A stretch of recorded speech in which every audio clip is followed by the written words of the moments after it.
শুটকিকে যখন বড় দেখিয়ে নিচে সব ছোট দিয়ে দেয়। একইভাবে আচার কিনতে গিয়েও সেম স্ক্যামের শিকার হয়েছে। বালাচাও নিয়েছে 2টা, দিয়েছে 1টা।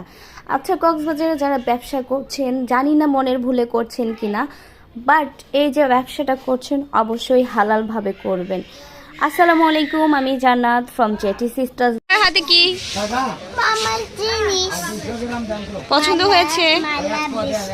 মালার আর পিছনে হচ্ছে শুটকির বাজার।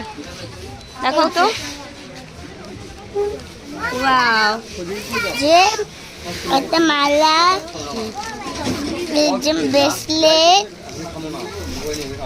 আরে জারটা মালা।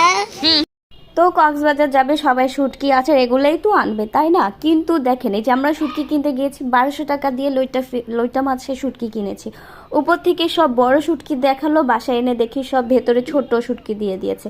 একইভাবে আচার কিনতে গিয়েছি, সে আমাদেরকে ভালো ভালো আচারগুলো টেস্ট করালো, আর আমরা বাসায় এনে যে টেস্ট করি, টেস্ট টোটালি আলাদা। একই সাথে আমার আপনি এখান থেকে বালাচাও কিনেছে, 2টা বালাচাও কিনেছে।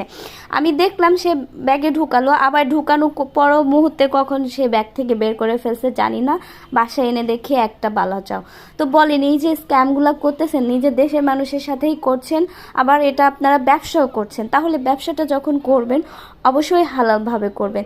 তো যাই হোক, ট্যুরটা ঘোরার জন্য আমাদের জন্য বেস্ট ছিল, বাট কেনাকাটা করতে গেলে কক্সবাজারে সবাই অবশ্যই সাবধানে বুঝে শুনে কেনাকাটা করবেন, অবশ্যই চোখ কান খোলা রেখে।